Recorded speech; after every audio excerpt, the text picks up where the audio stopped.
I'm Dr. Devra Davis, and I'm here in Australia talking about my new book, Disconnect. I'm an epidemiologist and a toxicologist, a fellow of the American College of Epidemiology and formerly the American College of Toxicology. I worked in the Clinton administration. I was the founding director of the Board on Environmental Studies and Toxicology at the U.S. National Academy of Sciences, and that was the group that did the study recommending the ban on smoking on airplanes quite some time ago. But I'm really here because I'm deeply concerned about what we know now about microwave radiation and how it affects the developing brain and body. Recently, the cell phone industry has been issuing advisories itself. These are often buried inside phones, and they're telling you something very important that everyone has a right to know, which is a mobile phone is a two-way microwave radio. It's never been tested for safety for long-term use, and because of that, Telstra has now begun to issue advice about using a headset, using a speakerphone. In America, Consumer Reports, a respected publication, has recently recommended that no one keep a mobile phone in their pocket. And that's because if phones were tested in the pocket, the levels of radiation from those phones would exceed the safety guidelines that are currently operating. Brain cancer actually is more than 200 different types of diseases. 200 different types. And it's a terrible disease. Most people don't survive it. Their lives are shortened by it. What we know about it is that ionizing radiation causes it. And we know that from studies of people who got heavy doses of X-rays for treatment for something and then went on to develop brain cancer 30, 40, or 50 years later. Studies have been done that have looked at what happens to neural stem cells, baby stem cells, brain cells, when you expose them to mobile phone radiation. And what those studies find is that if you expose those cells, you can look at their membranes, and you find the membranes are weakening and opening.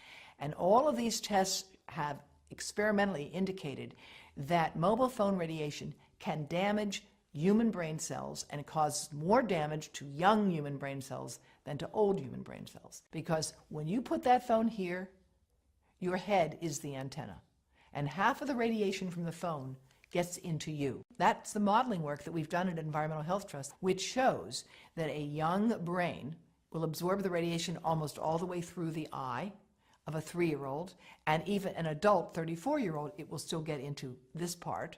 And we are seeing effects of many different sorts as a consequence of this. Those who are on the front line of dealing with young children are deeply concerned about this at a professional level in the United States and around the world. In Israel, as well as France, as well as Belgium and Taiwan, there's an active government program to discourage the use of mobile devices by young children. There's a growing literature showing that prenatal exposure to mobile phone radiation causes serious defects in the offspring. Smaller brains, more brain damage, smaller livers, more liver damage, damage to skin cells as well. There are good reasons for concern about the long-term and short-term effects of mobile phone radiation, particularly on children, but especially on sperm. Now, the sperm studies have been developed in more than 7 different countries, and what they find is that the sperm that are exposed to current levels of mobile phone radiation die 3 times faster and have 3 times more damage on their DNA, indicating that mobile phone radiation is damaging to human sperm. More than 100 scientists have joined with me and with the chief of obstetrics and gynecology at Yale University Medical School. We have put together the Baby Safe Project, and they are handing out information to every pregnant woman that walks into Yale New Haven Medical Center, $4,500 a year, telling them how and why they need to avoid exposing the pregnant abdomen to mobile phone radiation. The breast cancer story in mobile phones is complex, as breast cancer is a complicated disease. Most of the women who get breast cancer are age 50 and older. However, growing numbers of young women are developing this disease who don't have any of the inherited risk factors for it at all, who have no family history of it, but they have one thing in common. They have all stored a mobile phone right in their bra.